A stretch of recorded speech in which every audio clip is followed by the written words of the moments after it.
இன்னும் நம்ம வந்து ரொம்ப அவளை வருத்தப்படுத்திடுமே சொல்லி மறுபடியும் இன்னொரு லெட்டர் வந்து அதை விட இன்னும் உருக்கமாக அவர் வந்து எழுதுறாரு. உன்னுடைய முதல் கடிதமே என்னை காயப்படுத்தி விட்டதாக நீ கற்பனை செய்து கொண்டிருக்கிறாய். உன்னை மன்னித்து விட்டதாக நான் எழுதாத வரை நீ மகிழ்ச்சியாக இருக்கப் போவதில்லை. 16ஆம் தேதியிலிருந்து நீ சாப்பிடவில்லை என்பதை அறிந்து நான் மிகவும் வருத்தம். இது போன்ற மகிழ்ச்சியின்மை உனக்கு தரும் நோக்கம் எனக்கு கிடையவே கிடையாது. இந்த தவறுக்கு நான் என்ன பரிகாரம் செய்ய முடியும்? உன்னை எப்படி தேற்ற முடியும்? உன்னுடைய கடிதங்கள் எல்லாம் எனக்கு பொக்கிஷங்கள். இரவில் தனியாக இருக்கும்போது விழித்திருக்கும் பெரும்பாலான பொழுதுகளில் அவற்றை மீண்டும் மீண்டும் வாசிக்கிறேன். இப்படி அவர் வந்து பேசுறாரு. இப்போ முதல்ல கோபம், அப்புறம் அழுகை அப்படின்னு இருக்கிறா.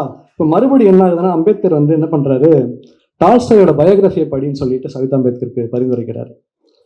அவங்க அதை வந்து வேற மாதிரி புரிஞ்சுக்கிட்டு டால்ஸ்டாயோட மனைவி மாதிரியே நீ நடத்தணும் ட்ரை பண்றியான்னு சொல்லிட்டு இவங்களை கோபமா வந்து கேட்குறாங்க. இப்போ அவர் பயங்கர டென்ஷன் ஆயிடுறாரு அம்பேத்கர்.